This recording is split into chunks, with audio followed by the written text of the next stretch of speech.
পাদ কি যায় শিলপ্রপাত কথা শিলপ্রপাত বলছেন, আমার একমাত্র কর্তব্য হলো নিরন্তর শ্রীকৃষ্ণকে স্মরণ করা।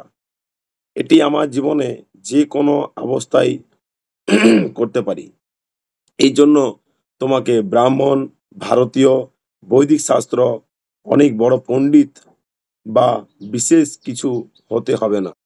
না, তুমি হয়তো দূরদেশী কোনো ইউরোপিয়ান আমেরিকান হতে পারো, অথবা তুমি কোনো ব্রাহ্মণ ঘরে জন্ম নাওনি, এতে কিছু আসে যায় না।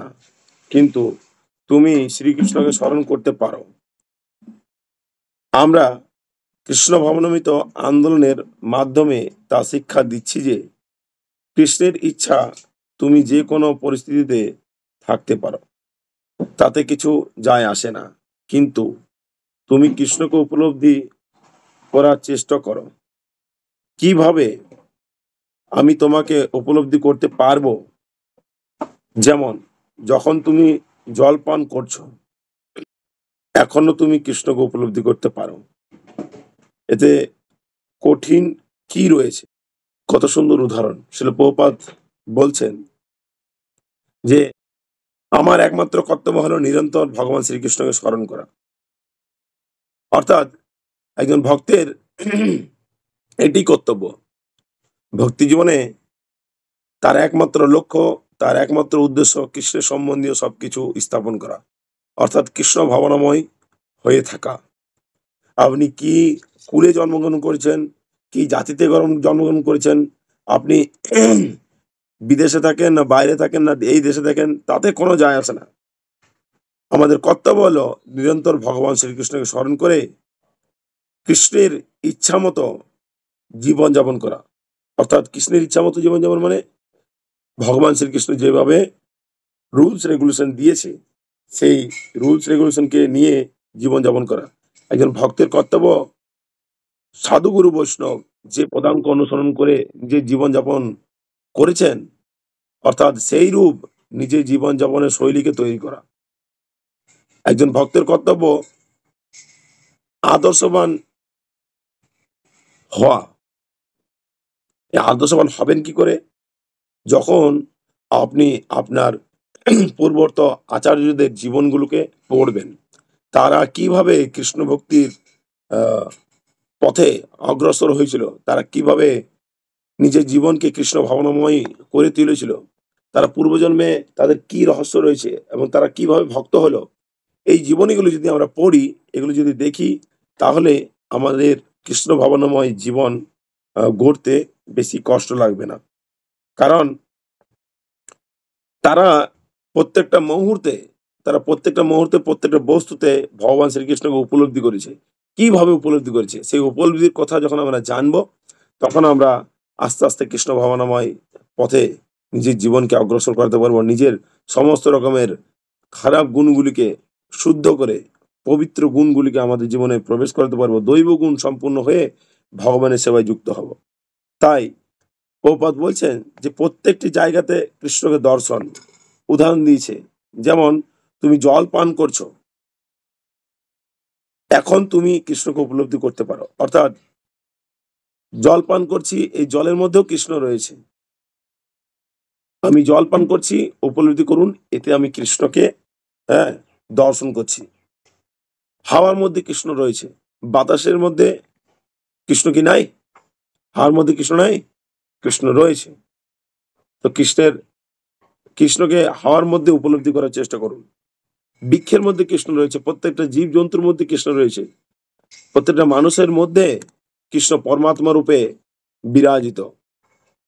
তো এই ভগবান শ্রীকৃষ্ণকে প্রত্যেকটা জীবের মধ্যে দর্শন করা একজন ভক্তের উত্তম ভক্তির লক্ষণ। উত্তম ভক্তির লক্ষণ।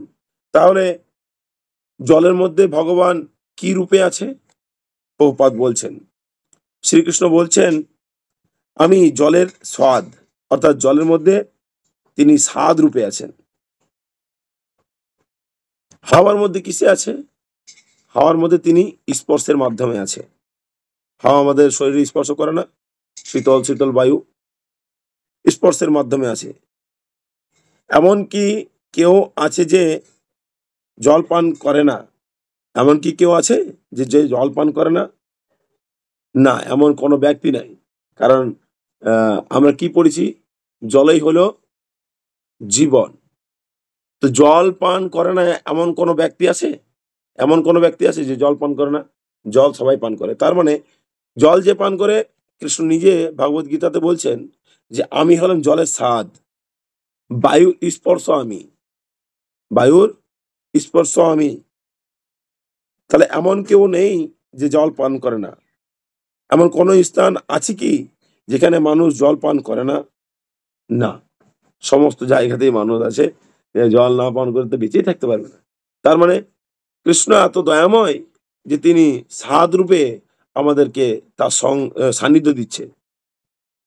তাই একজন ভক্তের কর্তব্য হলো ভগবানকে প্রত্যেকটা বস্তুতে দর্শন করা। ভগবানকে প্রত্যেকটা বস্তুতে দর্শন করা। এটি হলো ভক্তের একান্ত কর্তব্য, একান্ত কর্তব্য। তাই প্রভুপাদ বললেন, "আমার একমাত্র কর্তব্য হলো নিরন্তর শ্রীকৃষ্ণকে স্মরণ করা।" যে কোনো অবস্থাতেই, যে কোনো অবস্থা হতে পারে।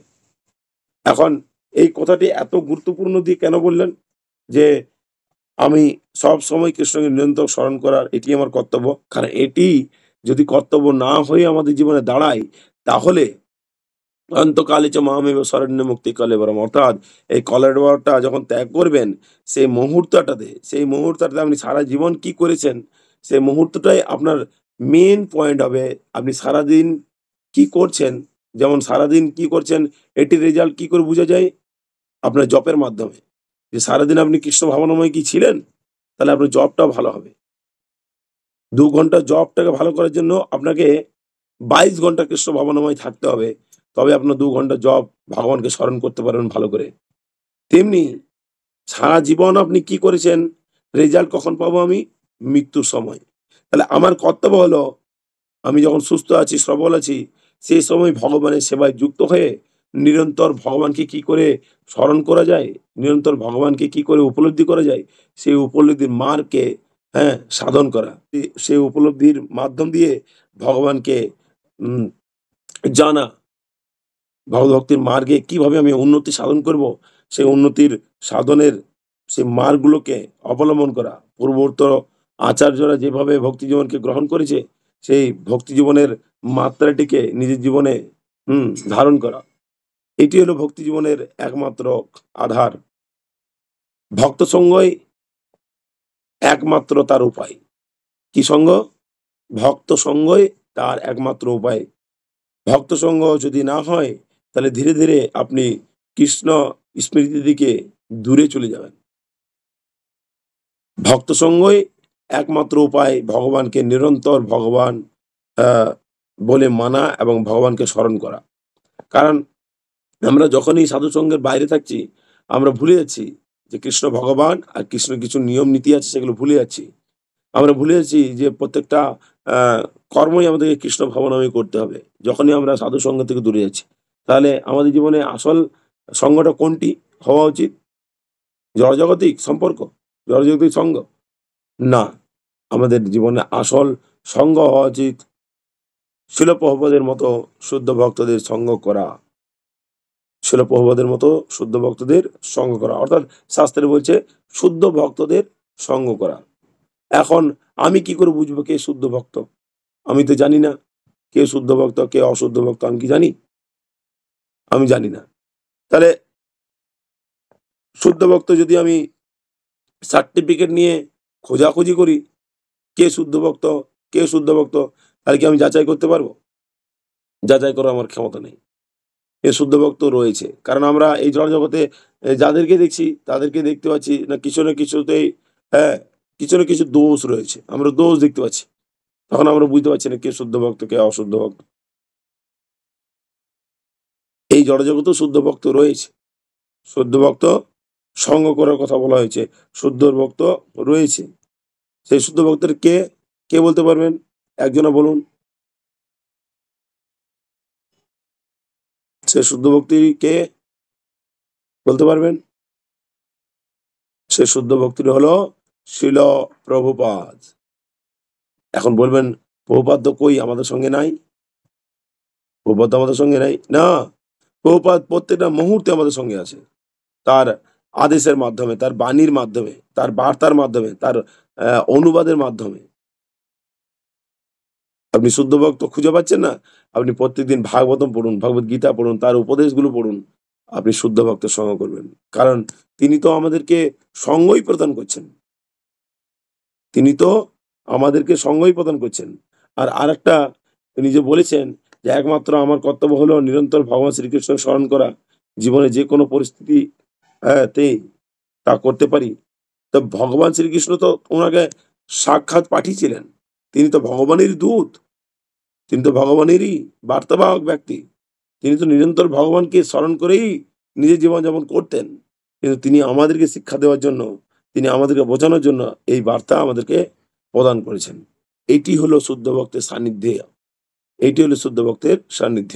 অর্থাৎ এটি আমাদেরকে জীবনে আধার বলে গ্রহণ করে নিতে হবে যে আমার যাই হোক, আমি প্রত্যেকদিন শিল প্রভুপাদের গ্রন্থ পড়বো, প্রত্যেকদিন শিল প্রভুপাদের আহ, উপদেশকে নিজের জীবনে পালন করার চেষ্টা করব। তাহলে আস্তে আস্তে আপনি ভগবানের সাথে কি সম্পর্ক, ভগবান যে প্রত্যেকটা বস্তুর মধ্যে রয়েছে, প্রভুপাদ উদাহরণ দিলেন যে প্রভুপাদ বললেন উদাহরণ দিয়ে যে জলের মধ্যে ভগবান রয়েছে, কি রূপে রয়েছে? 7 রূপে রয়েছে। বায়ুর মধ্যে ভগবান রয়েছে, কি রূপে রয়েছে? স্পর্শের মধ্যে রয়েছে। তাহলে এগুলো এখন তো আমরা স্পর্শ করছি, জল পান করছি, স্বাদও পাচ্ছি, কিন্তু উপলব্ধি হচ্ছে কি এটা তো ভগবান আছে? উপলব্ধি হচ্ছে না। তো উপলব্ধি কি করে হবে? যখন আপনি সাধু সঙ্গ করবেন, যখন আপনি সাধু সঙ্গ করবেন। শিল প্রভুপাদ লাস্ট লাইনে বলছে যে এই কৃষ্ণ ভাবনাময় হতে সমস্যা কোথায়? এই কৃষ্ণ ভাবনাময় হতে সমস্যাটা কোথায়? লাস্ট লাইনে বলছেন কৃষ্ণ ভাবনাময় নাম হলে আপনার জীবনে সমস্যা আসবে, প্রবলেম আসবে। কারণ ভগবানকে নিরন্তর স্মরণ করাটাই আমাদের সমস্ত রকমের পাপ থেকে আমাদেরকে মুক্ত করবে। এখন কৃষ্ণ ভাবনাময় যদি না হয়, প্রভুপাদ যে কথাটি বলছেন, তাহলে কি হবে? সমস্যা আসবে, বিভিন্ন রকম বাধা আসবে, বিপত্তি আসবে, এই জড়জীবনটা আরো কঠিন হয়ে দাঁড়াবে। কোন একজন ব্যক্তি যদি নিজের উপরে নির্ভর করে, আপনি কতটা আপনি নিজের উপরে নির্ভর করে চলতে পারবেন? আর যদি আপনি কারো উপরে ডিপেন্ডেন্ট থাকেন, যেমন একটা ছেলে, স্বাভাবিক জড়জাগতিক উদাহরণ দিচ্ছি, মা রয়েছে, বাবা রয়েছে, তো তার জীবনে যতই রকমের প্রবলেম আসুক, সে গিয়ে এবার মা বাবাকে বলবে যে "এ ব্যাপার আছে, এমনি একটা ঘটনা ঘটেছে, এখন আমাকে বাঁচাও।" কিন্তু যদি মা আর বাবা না থাকে, তাহলে সমস্ত ঝড়টাকে কাকে বইতে হবে? তাকে বইতে হবে। সে অনেক প্রবলেম ক্রিয়েট করবে, বুঝতে পারবে। তেমনি জাগতিক রূপ থেকে, জাগতিক শিক্ষা থেকে আমাদেরকে শিক্ষা নিয়ে নিতে হবে। সেই শিক্ষাটা কি? যদি আমরা কৃষ্ণকে নিজের পরম পিতা বলে গ্রহণ করি, তো ভগবান যেভাবে বলছেন, আমাদের আদর্শ যে আচার্যরা আছে, তারা যেভাবে বলছেন, সেভাবে যদি আমরা জীবনটাকে গড়ে তুলি, সেইভাবে যদি আমরা জীবনটাকে বইয়ে নিয়ে যাই, তাহলে আমাদের আর কোনো অসুবিধা হবে না। তাহলে আমরা নিরন্তর ভগবানকে স্মরণ করার যে আহ, পদ্ধতি, সেই পদ্ধতিটা আমরা উপলব্ধি করে ভক্তি জীবনকে আগিয়ে বাড়িয়ে নিয়ে যেতে পারবো। তাতে কোনো সমস্যা আছে? তাতে কোনো সমস্যা নেই। তো শিল প্রভুপাদ এই কথাটি বলেছিলেন 17ই আগস্ট 1977 সালে। 17ই আগস্ট 1977 সালে এই কথা তিনি বলেছিলেন। জয় জগদ্গুরু শিল প্রভুপাদ কি জয়, শিল প্রভুপাদ কথা অমৃত কি জয়। अनंत कोटि वैष्णव बिंद की जय, निताय गौर प्रेमानंदे, हरि हरि बोल।